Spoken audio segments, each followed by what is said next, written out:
It's no secret that Pokémon has been a massive part of popular culture, becoming the largest grossing media franchise of all time since its conception back in 1995.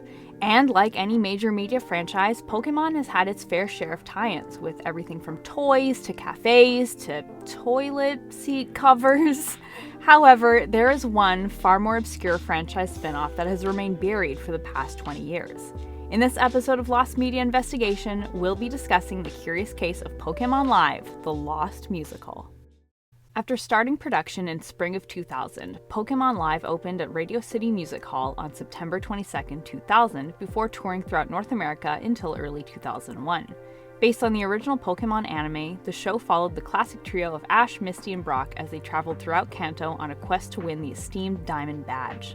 Along the way, they fight Team Rocket, stop Giovanni from achieving world domination, and learn that Ash's mom and Giovanni were a thing at one point and still have some very weird sexual tension. I have wonderful memories of those early days.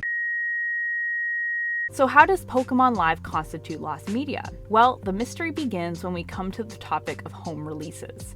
In a 2001 behind-the-scenes featurette for the original anime, a segment featuring Dennis Kenny, the actor for Brock in the American production of Pokémon Live, confirms that a home release of the musical was in the works, with Kenny saying, "Don't worry, if you didn't get the chance to see it live, it's coming to TV and home video later this year." This fact is corroborated by an archival page on the official Pokémon website from 2001. But alas, no such home release was ever distributed. So what happened? To answer this, we turn to Chris Mitchell, the show's production stage manager and the internet's go-to Pokémon Live expert. On his YouTube channel, Mitchell has uploaded multiple videos having to do with Pokémon Live, including the official instrumental versions of the show's songs, a making-of featurette for the production, and a full-length recording of one of the show's performances. So is this the mysterious unreleased home video we were told about? Unfortunately, no. The version on Mitchell's channel is a camcorder recording he took during one of the show's performances, which he took for archival purposes. It's actually one of several recordings Mitchell took throughout the show's run. He's explained that this particular one was uploaded since it was the most watchable recording of the lot, showing the least amount of washout from the stage lights. So while this may not be the alleged home recording, thankfully it does provide a look back in time at what Pokémon Live was like, though the quality does leave much to be desired compared to what a home video version would have been like. For the longest time, Mitchell's 7-part recording of the show was the only full version of the musical available to the public. That was until 2016 when another user, Mig Ayesa, uploaded a 49-minute video of Pokémon Live. Though this video was also from a VHS camcorder, it shows much more detail than Mitchell's video, being closer to the stage and shot from a variety of angles. Noticeably, this is a different production of the show. According to the uploader, who played Ash in the show, this was an Australian production of the musical, featuring US wardrobe and a British sound company. The performance in question took place in Dubai back in 2001.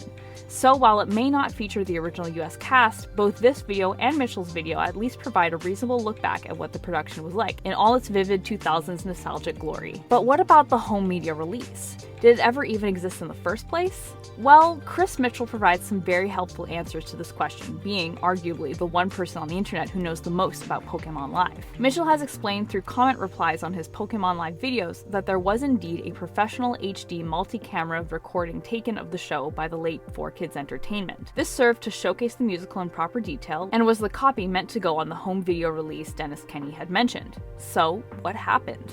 According to Mitchell, who had spoken with 4Kids executive producer Norman J. Grossfield on the subject, while the show was indeed filmed, the tapes in question were just never edited. Grossfield apparently just never got around to it, and demand for the show gradually subsided to the point where there wasn't enough financial gain in editing the tapes. Thus, the tapes simply sat untouched in 4Kids' archives until the company filed for bankruptcy in 2011. So where are the tapes now? According to Mitchell, who has done much research in order to track them down, they currently lie archived in Pokémon USA's headquarters. Mitchell laments that the tapes will, more likely than not, never see the light of day, as there would be no financial benefit to Pokémon USA ever releasing them, given the age of the show and its overall lack of relevancy. It would seem that the only way we could ever see these tapes in any capacity would be if we were to have another cracks situation, with an anonymous insider leaking the tapes to the public. That said, is there perhaps any chance that Pokémon Live could be reborn, brought back to the stage for modern audiences? Once again, according to Mitchell, the answer to this is a very hard no. The original run of Pokémon Live had proven a massive financial failure, losing millions of dollars from investors and earning a negative critical reception. It's also important to remember that this show revolves around the original Pokémon anime, which is not one that today's children would be all that familiar with. Were a Pokémon musical to exist today, it would most likely have to revolve around the show's current generation. Therefore, it's fair to say that Pokémon Live truly will never see the light of day again. So there you have it. That is the story of Pokémon Live. And I have to say that this particular lost media story is, I don't want to say like it's really personal to me, but I am a huge fan of theater and of Pokemon, and I had always dreamed ever since I was a kid of there being a Pokemon musical. So when I learned that there was an official Pokemon musical, my mind was absolutely blown. And the other part of this is that I have a tremendous amount of nostalgia for the 2000s because that's when I was a kid, that's when I was growing up.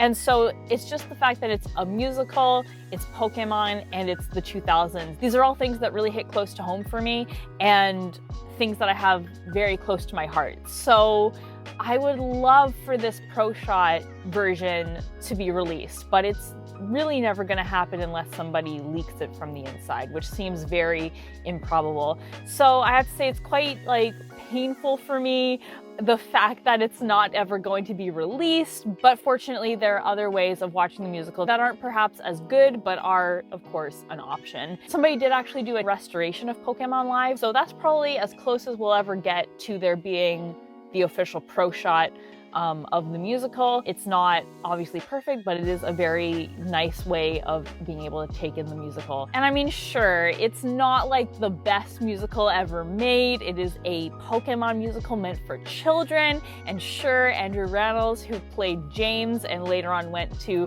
star in the Book of Mormon, he is very much embarrassed of it and wishes it didn't exist. Sure, all of this is the case, but I still wish that we could see that Pro Shot version because I'm a sucker for cheesy musicals, especially when they are about Pokemon. But anyway, thank you so much for watching. I hope that you enjoyed this little look at Pokemon Live, the Lost Musical. Thank you so much for tuning in to another episode of Lost Media Investigation. I really appreciate it. Fun fact, this video took me 3 years to complete. I started production of it in 2019 and I've been working on it on and off for the past 3 years. Lost Media Investigation in general is a huge passion project for me, like the series in general is a huge passion project for me, so I really appreciate you guys watching this video. It's not my usual content, but I want it to become my usual content, so I'm going to be striving to put out more Lost Media videos and more non-cosplay related but still nerdy related videos in the future. So that said, I really appreciate you taking the time to watch this video. Again, it's not my usual content, so it really means a lot that you decided to give this video a watch. I'd also like to thank my patrons who make these kinds of videos possible.